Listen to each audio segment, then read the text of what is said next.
സംസ്ഥാന സർക്കാർ ഓണക്കാലത്ത് ആളുകളുടെ വയറ്റത്തടിച്ചു എന്നാണ് പരാതി ഉയരുന്നത്.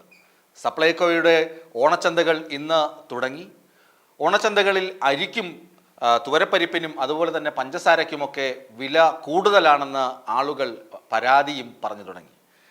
ശരിക്കും മലയാളികളുടെ പരിപ്പ് എടുത്തത് കേന്ദ്രമാണോ അതോ കേരളമാണോ എന്ന തർക്കമാണ് മുറുകുന്നത്. മന്ത്രി GR അനിലിനോട് ഇക്കാര്യം ആളുകൾ തിരക്കി. മാധ്യമപ്രവർത്തകരൊക്കെ ചോദിച്ചു, എന്താണ് സംഭവിച്ചത്, അരിക്കും പരിപ്പിനുമൊക്കെ വില കൂടിയിട്ടുണ്ടല്ലോ എന്ന് ചോദിച്ചപ്പോൾ അദ്ദേഹത്തിൻ്റെ മറുപടിയാണ് ഇപ്പോൾ പുതിയ വിവാദങ്ങളിലേക്ക് നയിക്കുന്നത്.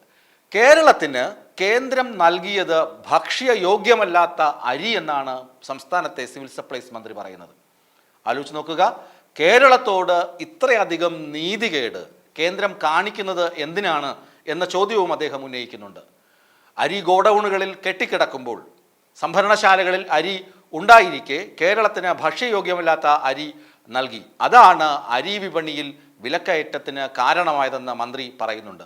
അതുപോലെ തന്നെ പഞ്ചസാര വിലക്കയറ്റം, പഞ്ചസാര പൊതുവിപണിയിൽ നിന്ന് 13 രൂപ കുറച്ചാണ് വിൽക്കുന്നത്, നേരിയ വില മാത്രമേ വർദ്ധിപ്പിച്ചിട്ടുള്ളൂ സപ്ലൈകോയിലെന്നും മന്ത്രി പറയുന്നുണ്ട്. എങ്കിലും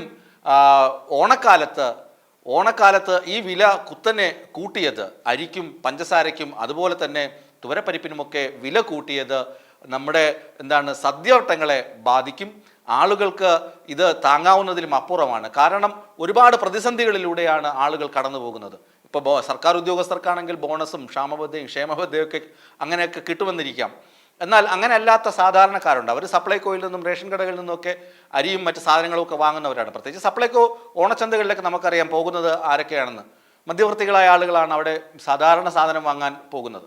അപ്പോൾ അവിടെ ചെല്ലുമ്പോൾ ഇങ്ങനെ വില വർധനവ് കാണുമ്പോൾ അവരുടെ വയറ്റത്ത് മാത്രമല്ല പോക്കറ്റും അടിച്ചു പോകുന്ന, അല്ലെങ്കിൽ നെഞ്ചത്തും അടിച്ചു പോകുന്ന രീതിയാണ്. മന്ത്രി ഇത് കേന്ദ്രത്തിൻ്റെ തലയിൽ കെട്ടിവെച്ച് അങ്ങനെ തടിയൂരാൻ പറ്റുന്നതല്ല ഈ വിലക്കയറ്റം എന്നുകൂടി ഓർമ്മിപ്പിക്കുന്നതാണ് സപ്ലൈകോയിലെ ജനങ്ങളുടെ അഭിപ്രായങ്ങളും പരാതികളും പരിഭവങ്ങളും.